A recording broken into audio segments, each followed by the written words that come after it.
Oh, I've just been so busy. I've been like hardly thinking about Magic. Um, and like there's all this Lord of the Rings stuff, and like I'm excited for it, but I'm not like a Lord of the Rings guy.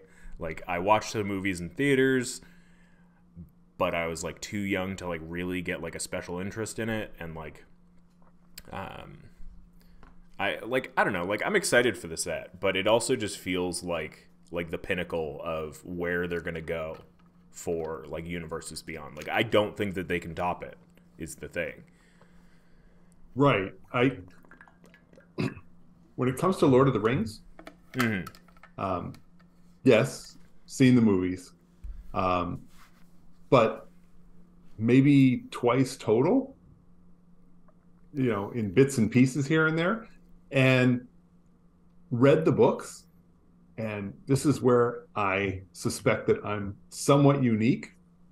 I read the books, and as I was reading the first in the trilogy, I was like, "Who is this Tolkien guy?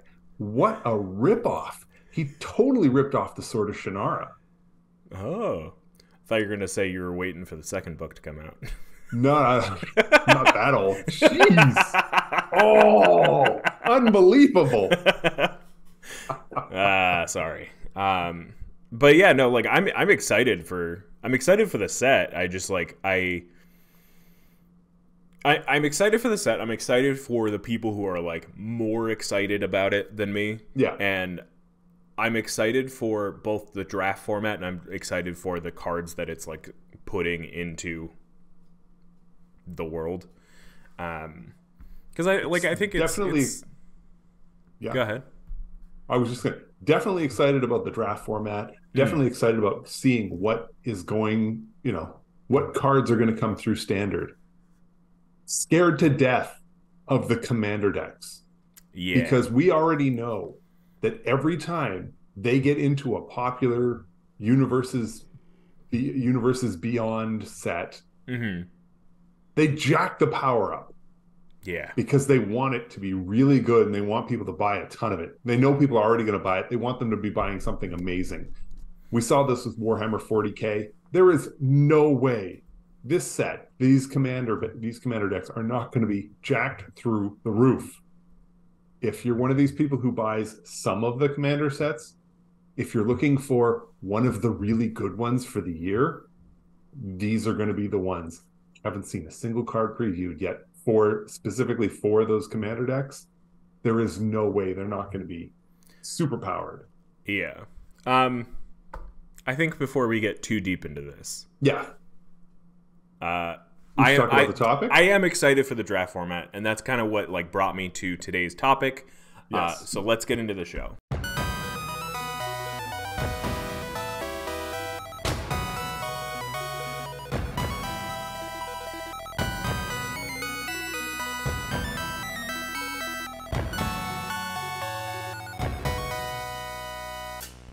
Hello, and welcome to Temple of the False Pod, where our decks are not optimized, but our plays sure as heck are fun. I'm Andy. I'm Bruce.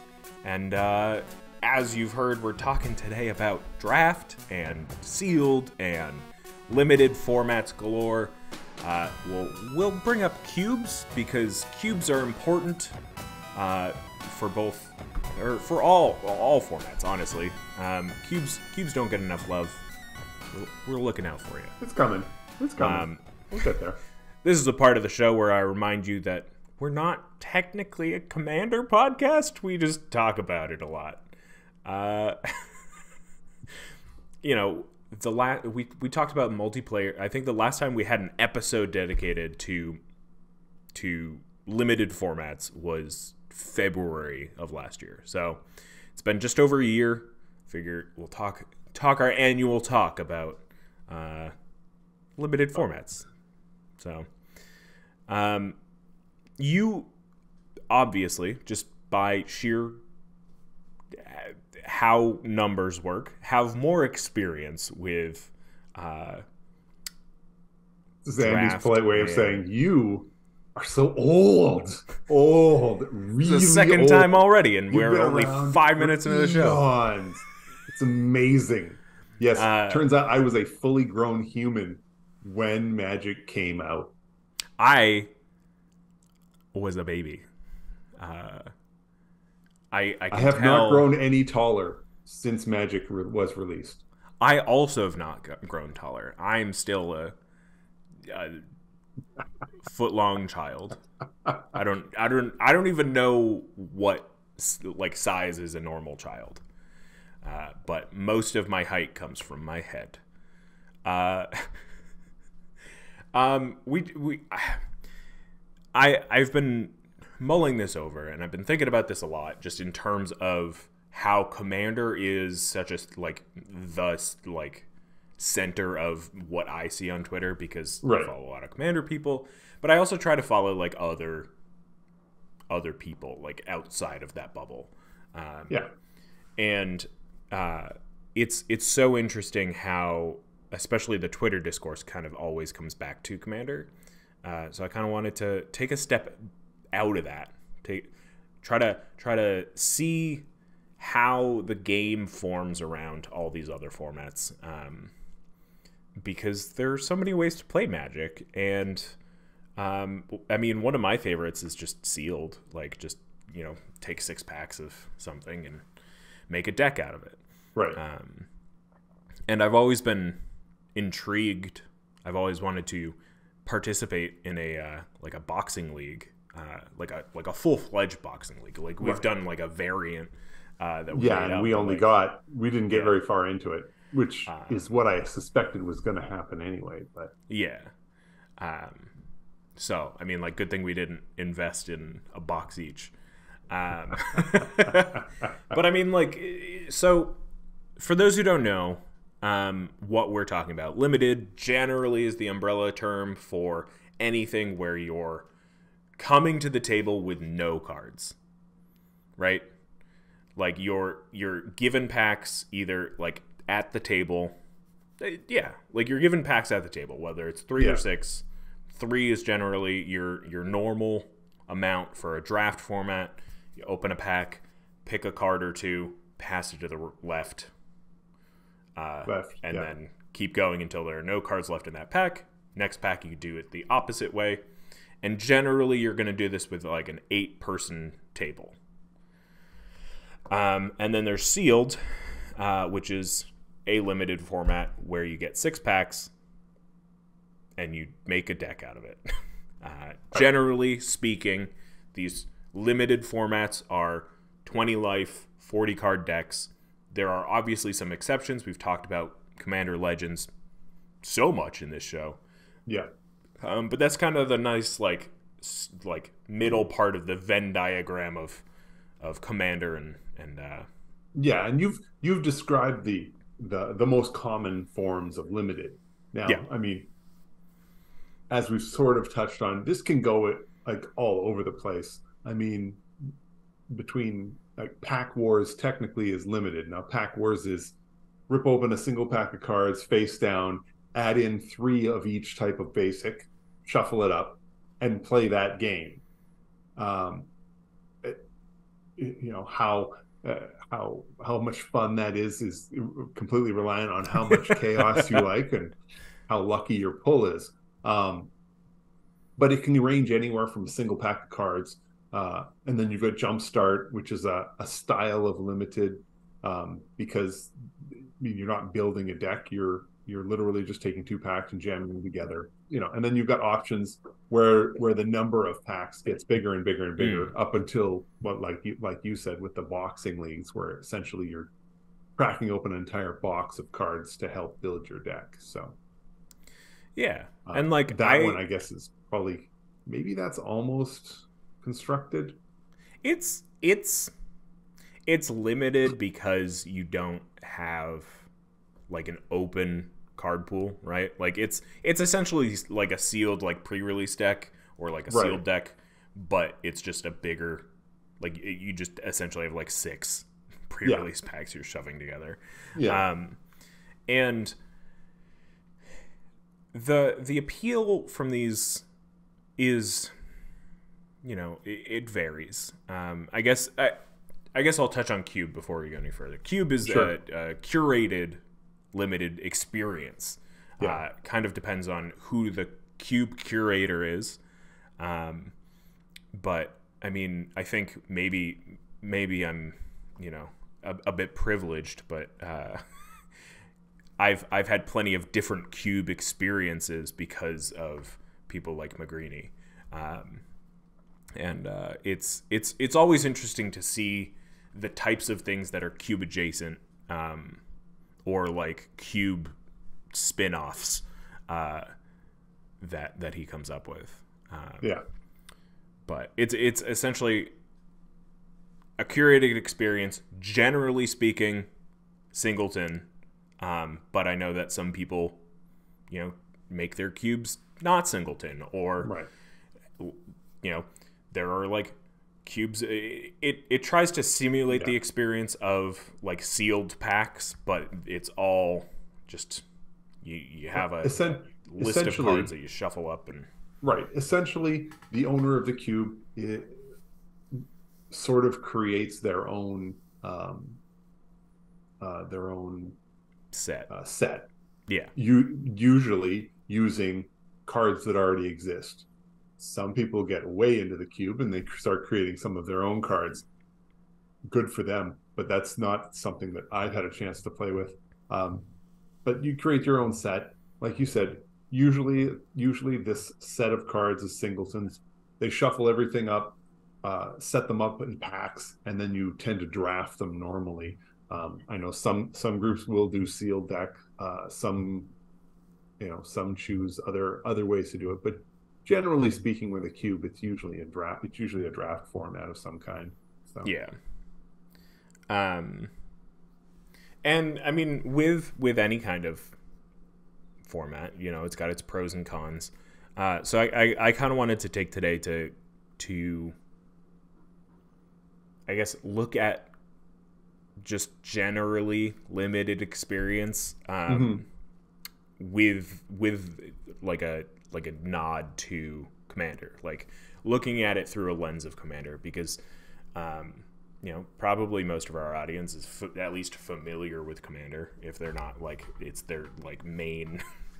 If you're not, welcome to the show. It's a pleasure to meet you for the first time ever, because clearly otherwise you would have been you would have some idea, and I'm shocked you managed to find us without being interested in Commander.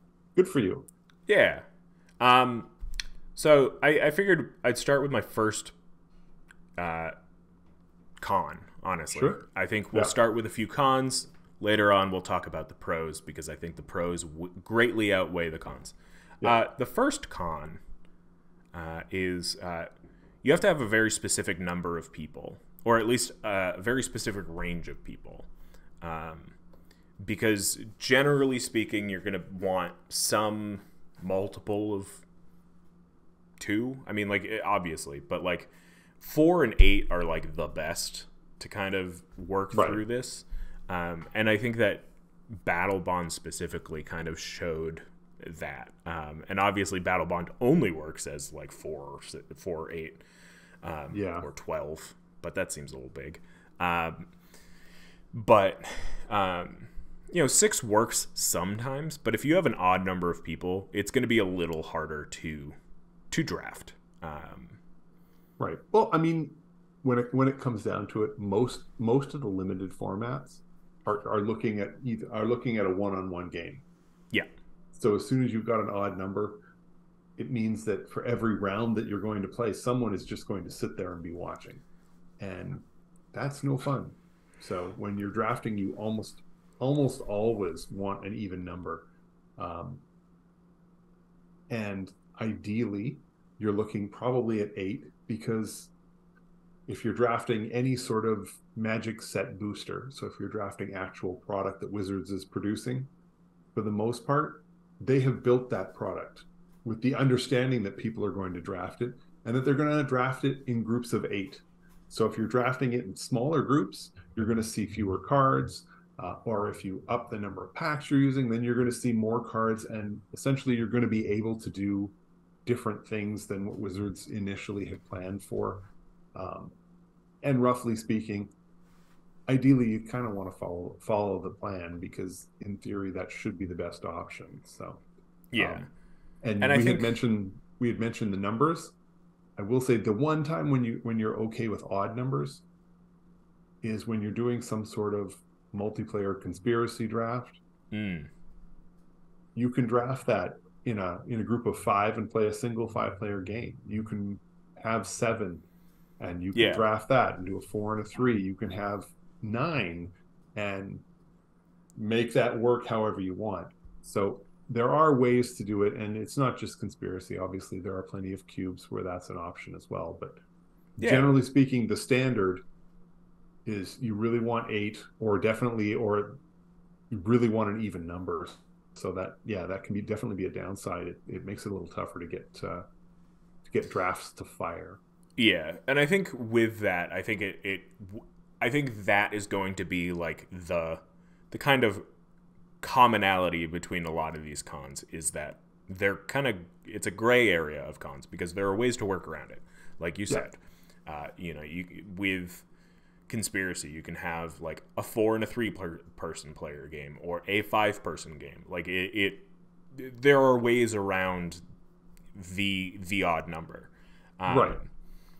But my next point as well is like kind of a gray thing because with cube, you don't have to pay for anything. I mean, as a drafter, like generally, Yeah. The cards, whoever owns the cube already has the cards. It's great. But with sealed product, whether you're doing a draft or you're doing, like a sealed event,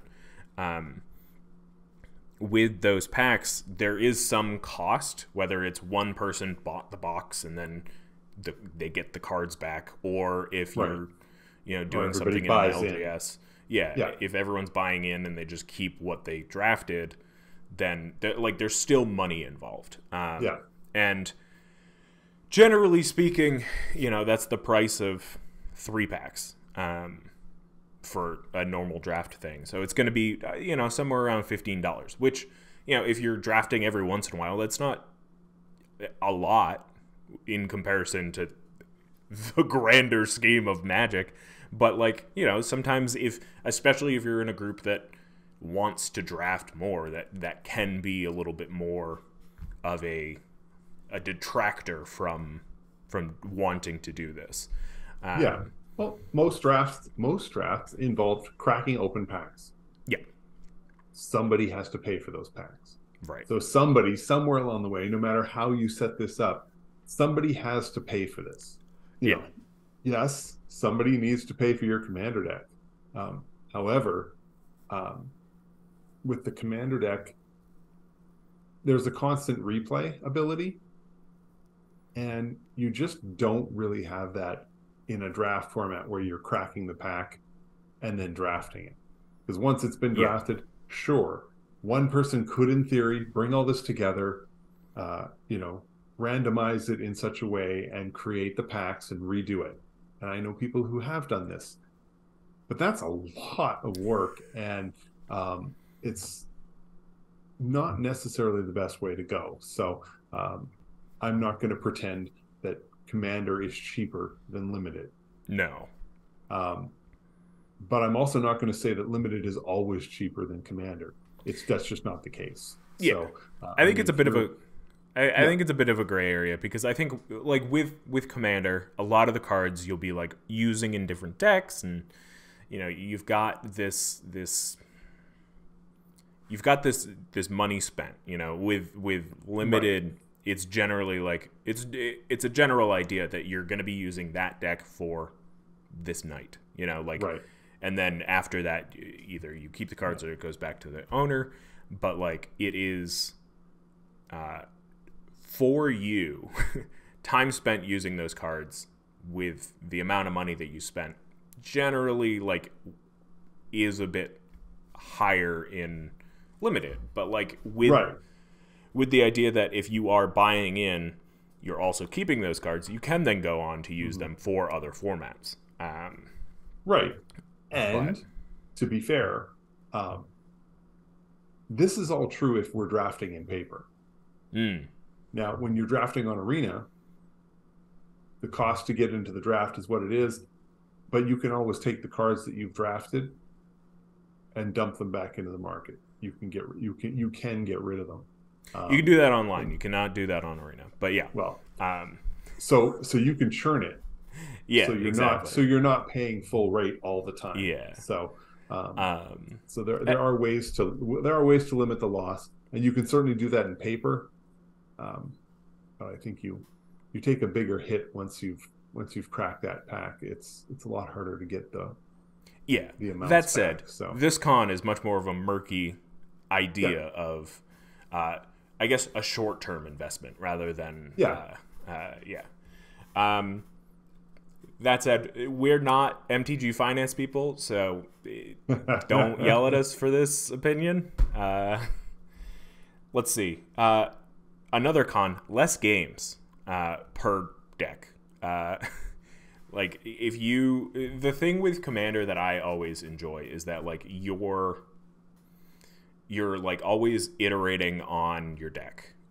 Whether it's, you play a couple games and then switch out a few cards, or, you decide to take apart the deck entirely. You're getting like a broader experience with the synergies that you've put together. But with a limited format, it's kind of like, all right, you've got 3 rounds with this deck, maybe 2 rounds with this deck.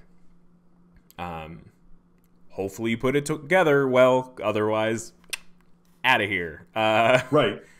But if you're someone who likes to tweak their decks, limit is not the format for you. Yeah. Once you've made your decisions to build, yes, you can make changes between rounds. Yes, you can make changes between the matches. But it's that card pool, and it's those 3 games, and then it's done. Yeah. That's now over. Those cards now can be put away and add them to collections, sell them, whatever. But you're never playing that deck again. Yeah. That's over. You've paid, you paid for your experience, and that's the end of it. And whereas, like, maybe that's a pro for you. Like, maybe not being able to like really revel in that loss is like, a positive. Maybe you're like, this deck really didn't come together and I just want this done. Right. And then that's good for you. Right. But I think with that too is like, it's much harder to learn from your experience if you do like a draft here and there. Like, it's harder to like figure out like, okay, where did I go wrong with this? Unless you're being coached, or if like you're doing drafts every week, then you're going to learn faster. But if you're the type of person like me, you're either drafting once every couple months, or you do like you open your pre-release pack to see like what deck could be made, because I haven't been to an in-person pre-release yet. But like, it's much harder to learn the limited experience by just doing it every once in a while. So like, that's kind of why I put this as a con, because it's like, it's less games overall, like, because the experience of drafting and the experiencing of building the deck does take up so much time. There isn't as many like reps with the thing that you tried to put together, generally speaking, because the games are also going to be shorter. But right. My last con, and then we'll go to break, is more so from the perspective of the cube builder. Cubing is a very specific art form where, as a cube maker, you are very inclined to like make your cube very particular, and with that comes this necessity. There comes this necessity of like needing like a lot of reps with it, whether it's finding a group to do it a lot and like figuring out where the clunky bits are, figuring out like what needs to come in and what needs to go out, type of thing. And honestly, that just takes longer to figure out. Like, you need a deep understanding of not only what the cards do, but like how to like fairly balance a cube. And so there's just like accessibility wise, it's a much higher bar. Well, cube is like a 275 card commander deck. Yeah. But at you least can't play that one deck and see the results. You need to find 8 people or 7 other people who will play that cube with you and then give you feedback and have your own feedback and decide how much of that feedback is accurate. How much of that is just, oh, they got some weird packs.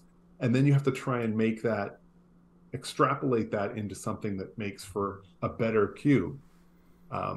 And I mean, the same is true for Commander. We all know that, one bad game, one game where you get mana screwed doesn't mean that you need to add 5 more pieces of mana ramp. It could just mean, yeah, I just didn't draw it. Yeah. And when you're dealing with 270 plus cards, there's more of that. So you need even more reps than those of us who are running Commander decks need. Yeah. That's a lot. There's a lot absolutely. Involved in this. So. And I mean, I think it is like a culmination of all the cons so far in terms of just like, you need a specific number of people often. Yep. You need the money to build it. Unless you're doing proxies, and that's you. But like, I think for me, what the most interesting part of, and I rarely think about this unless I'm actually cubing, is like, what does the experience of a less experienced player mean to any given cube? Like, it doesn't necessarily mean nothing, because it is still data, but like how to take data in general is difficult if like with any sort of like large number of cards, but like taking in data for each person's deck, figure out like, what's being actually used more often in this cube, what's, beating out other things, and then also like what signposts are being clearly, signposted, for, even less experienced players, what's being picked up on more by more experienced players. Like, there's so much going on that like it is intimidating to like figure out where to start. It's intimidating to figure out like how to even like, once you do have your cube and you've drafted it a few times, how do you make changes, especially with the constant onslaught of cards. Like, I mean, if you're making a cube that's specifically just for your group of friends, so you're a small meta, say you're at 12 people, well, then you can adjust the balance in such a way that it works for those 12. But if you're looking to make a cube that's just a great experience, that it's like, I want to pack this up and bring it to a convention and get any 8 people and just have them play and they'll have a good time with this. Well, that's a whole lot. That's another level of feedback and interaction and everything else. And we're calling that a con, but I have to think for anybody who's going to take on that kind of effort, that must be something that they enjoy. Because, wow, there's a reason I've never built a cube. And it's a combination of, I know I'm not going to have 8 people often enough to truly create something that's worthwhile. And I also have no desire to iterate and iterate and iterate again and again to make something that would be that good. I would much rather spend my time working on another Commander deck and having a different experience with my group that way. So. Yeah. It sounds like we've been poo-pooing limited this whole time, but I promise the good stuff's coming. When we get back from our break, we'll talk about all the good things about the lovely crinkling of the foil packs and all the good stuff that comes with limited. So we'll be right back.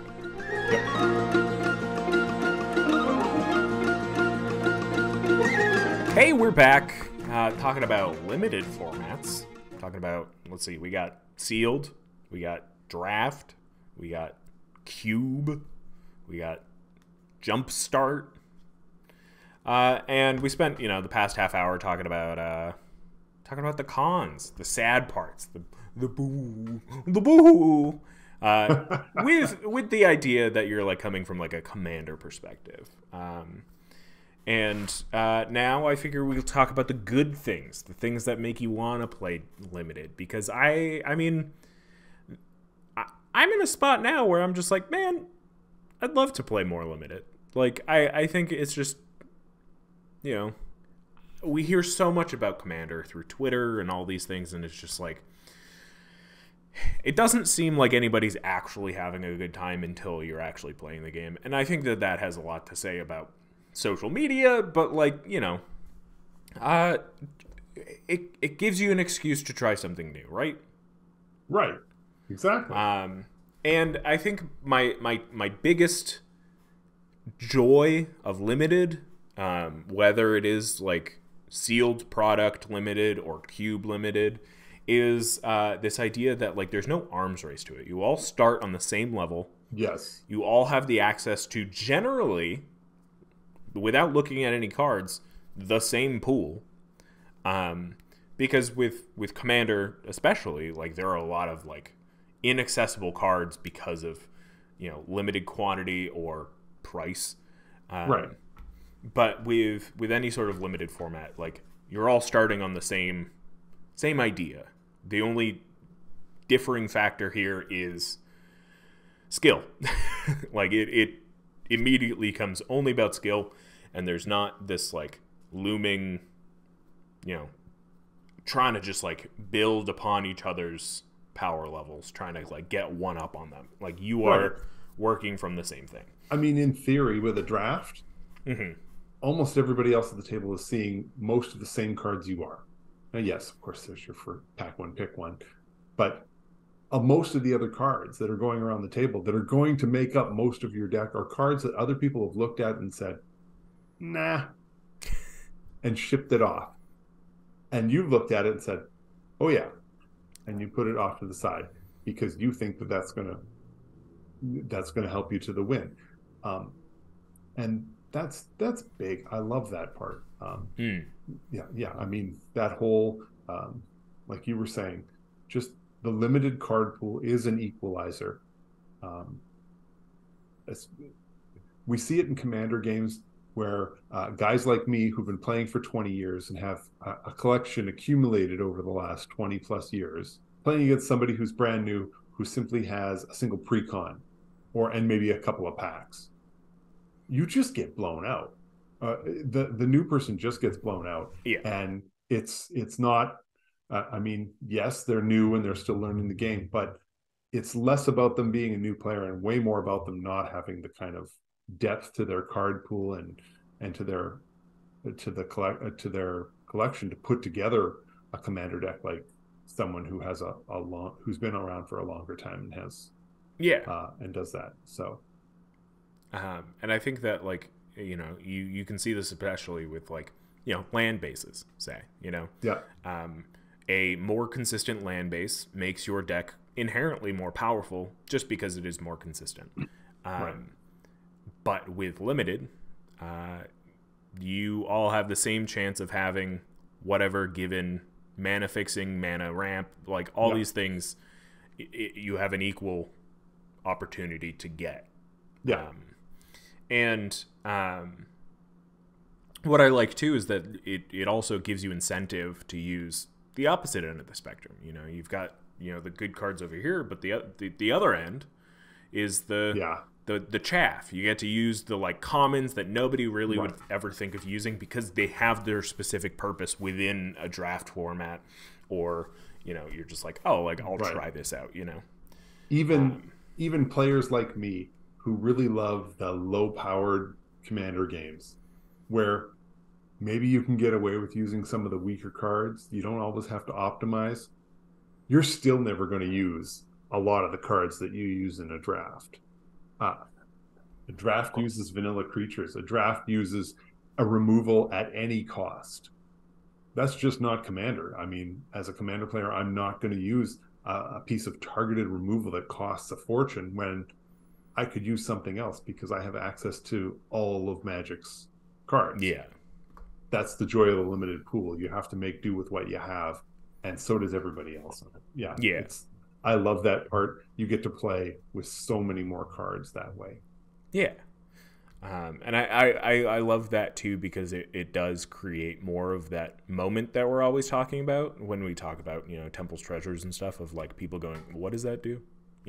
Because it is these cards that, generally speaking, people aren't playing with as much. Right.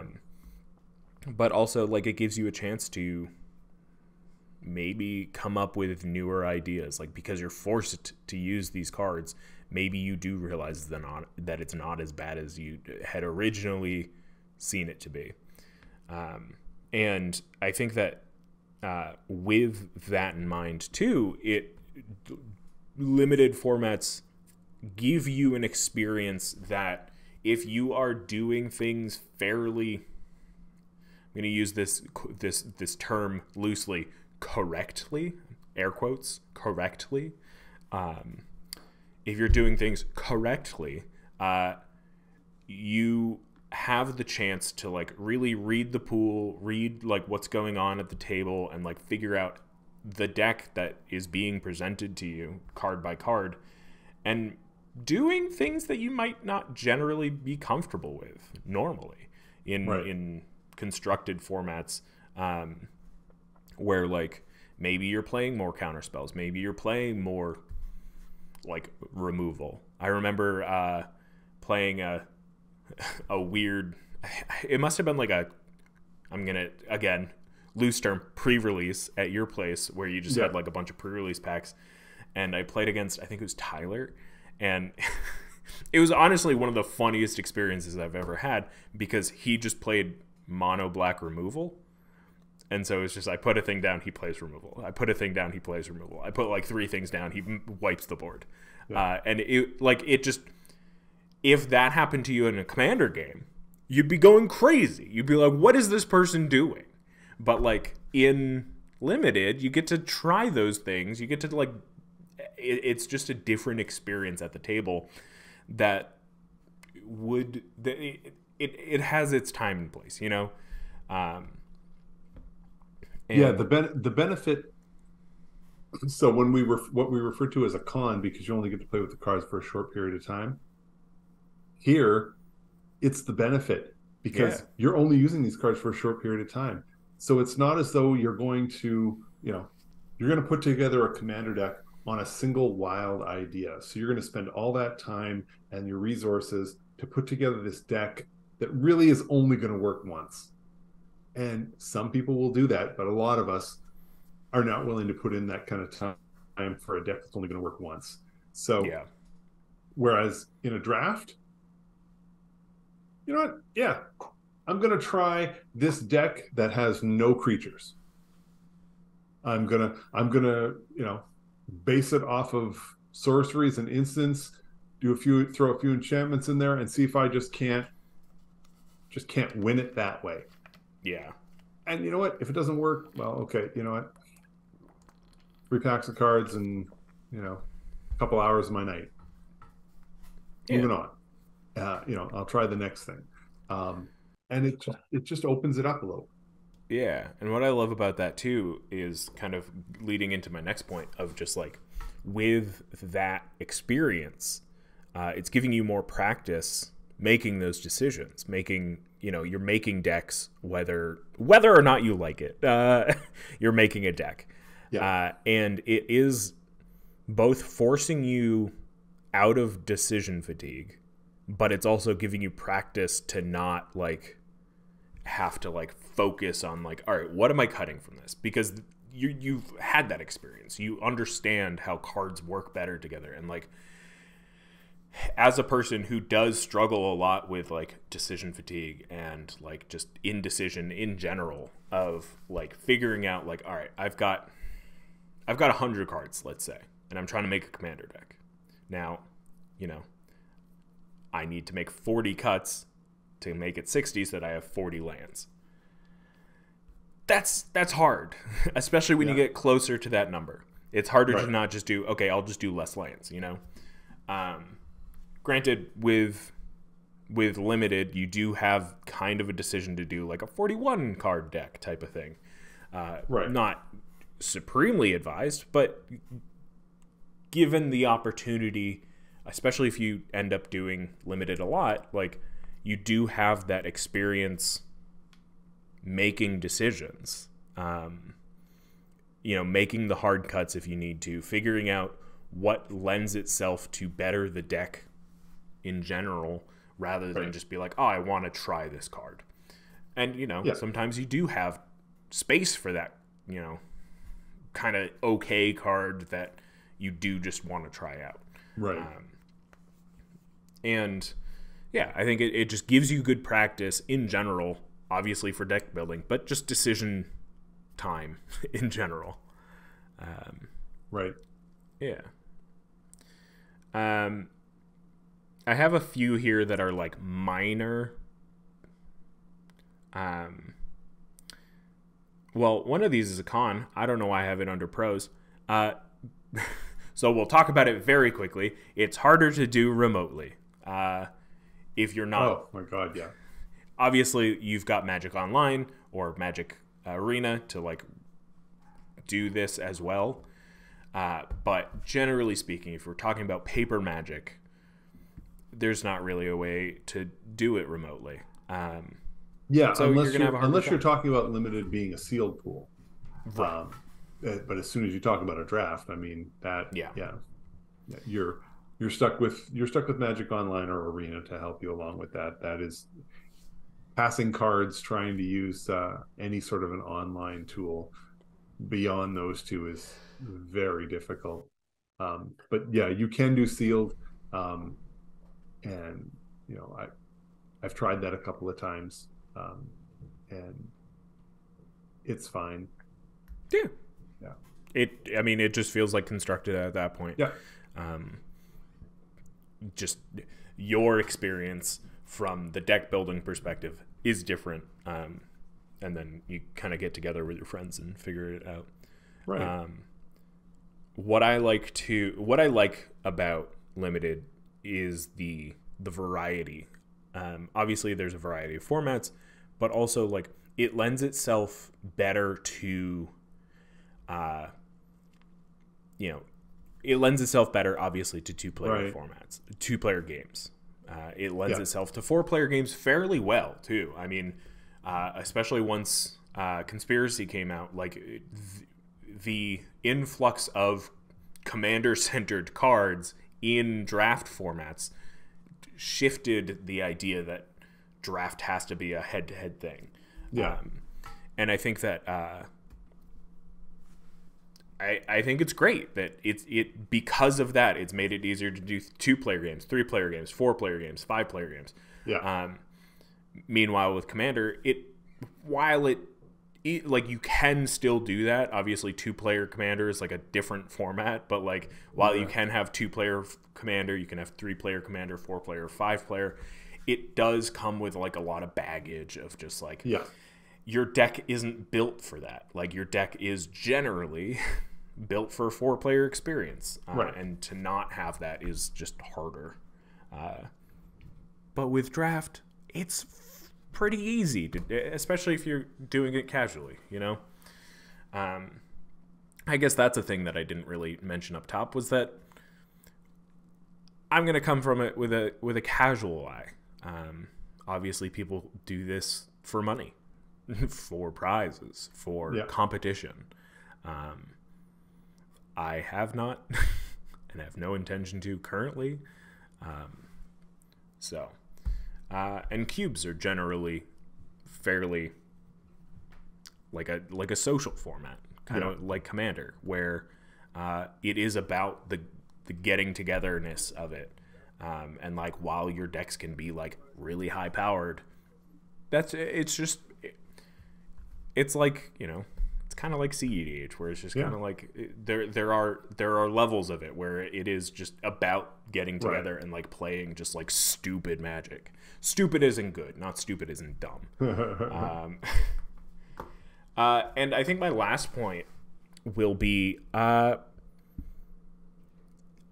limited. I kind of touched on this before, but limited is a really good way to figure out how to build decks. I had mentioned this during cons in terms of it's hard to learn solely from experience, because if you're not in a group that does this a lot, you're not like the ideas don't stick as well. But if you are, especially if you have a cube, you can see much clearer of how certain cards synergize together. You can see how to build certain synergies into a format or into your own deck by drafting, and like really using split decision to like figure out how two cards relate to each other without playing them. Because like I think that that's a lot that a lot of people can struggle with, is just how to value a card solely by reading it. And I think that the more you draft, the more you have experience doing that. And I think that's neat.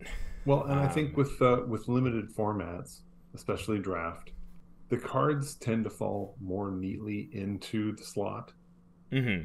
You know, this is a creature. I need it for combat purposes, whether that's blocking or attacking. This is a spell. It is going to get rid of those creatures. This is a card. This card is going to let me draw into other cards to find other answers. And limited makes that very clear. It's like there are these slots. You must fill these slots. How what the cards you choose to put in them or how you choose to make that work is up to you. But it's there and it has to be done. And I appreciate that building a commander deck also has that style, but there's so much overlap. There's so much working with the theme, doing this, that, or the other. With limited, you're looking at a card pool of 45 cards. Yeah. So it's like, where does this card fit? Does it fit in any of these? No. Then throw it away. How about this one? It fits there. Okay. So that one's there. And it forces that so that you're not, it's rare when you've reached a point where it's like, okay, I need to remove some of these cards like you run into in Commander. It's just, the draft is just so much of a cleaner format. And then you can take it from there. And I think it's a great way to start, a great way to improve your deck building skill is to sort of do some draft, and then it brings a lot of things into clarity that I don't think you'd get with a 100 card deck. At least not initially. As you play more and more Commander, then these things do fall into place. But when you're first starting out, limited is a great way to really understand the basics of what your deck build is supposed to be. And I mean, like, that's these are all the reasons that I love limited formats, right? Right. I think especially too with the advent of Conspiracy, but also with Battle Bond and Commander Legends, like you can see even Wizards iterating on the idea of draft. You can see that like they are interested in making an interesting experience. Obviously you have like the unsets, and the further you go along in the unsets, the more cohesive they are as a draft experience. But I do love them playing with the idea of multiplayer draft formats where you've got certain mechanics maybe that really help out the stalematiness of a 4-player game. You've got Monarch, you've got Initiative, that type of thing, where it does just kind of help move the game along while still making it extremely interactive.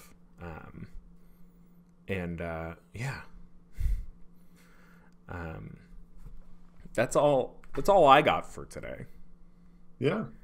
I mean, to me, the other benefit of limited / sealed /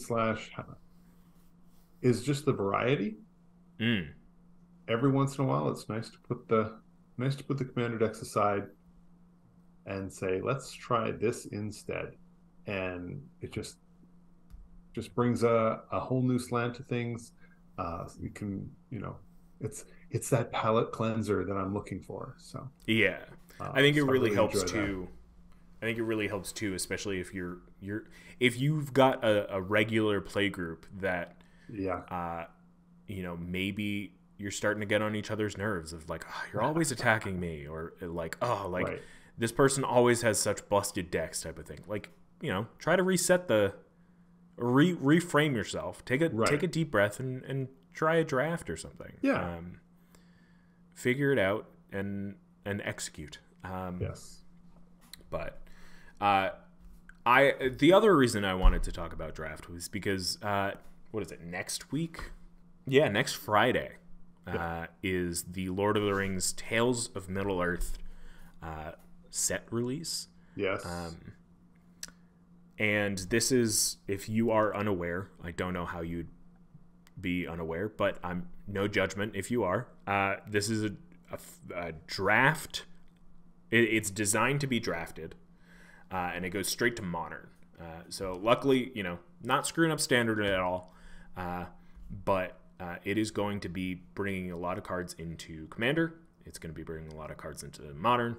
Yes. But overall, what I'm excited for about it is the draft experience. I think that it's got a lot going for it in terms of just variety of cards. Right. It's got a large number of cards. I don't know if they, at this point, it's funny because like as soon as, they do have a number, but as of recording, we don't have a full list yet, but as of air, it will be all out there, and the pre-release by Loading Ready Run will be out there, so check that out as well. There's 281 cards in the main set. That I believe does not include the commander decks. That's cool. Yeah, I don't know yet. But I wanted to bring up this topic because next week we're going to be talking about Lord of the Rings in a general idea.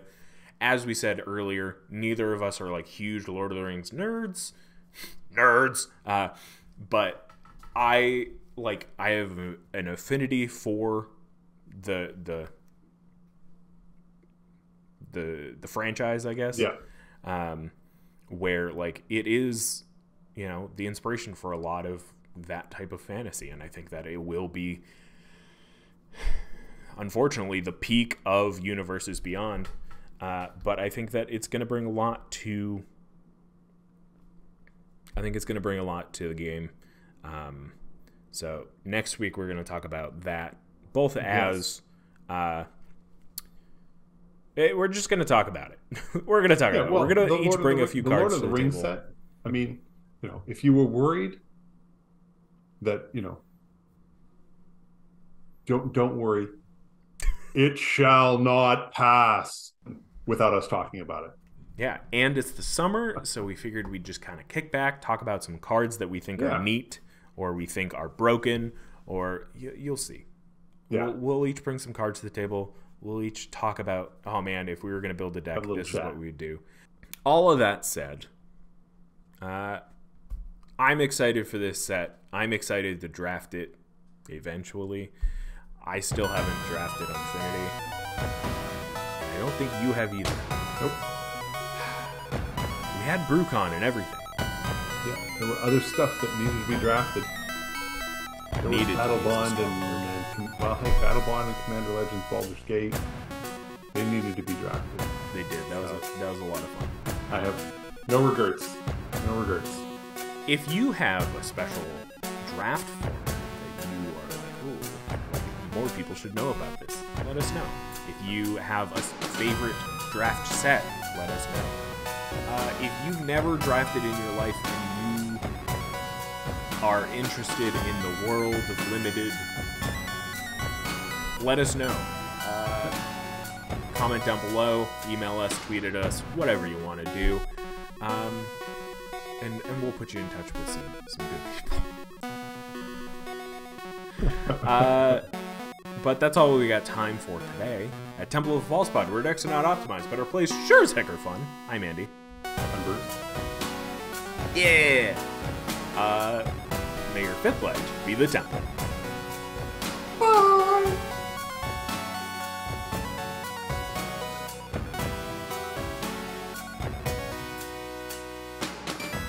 Wait, before you go, I just wanted to say thank you for listening. You can reach out to us via email at falsepodmtg@gmail.com or on Twitter at falsepodmtg. Bruce is at ManaBurned, and I'm at Andy Weekend, though you'll definitely notice I use the podcast Twitter far more often. Now that we've got you here, make sure you subscribe, like, rate us on whatever podcast platform you use. It helps us out. It gets us more reach. Subscribe to us on our YouTube channel. Like a video there. Leave some comments for more casual enjoyment. Thank you so much for listening. We'll be back with some more timeless discussions about all things casual. So come hang out, and may your fifth land be the temple. Bye-bye. Should I do my best, Bruce? Bye!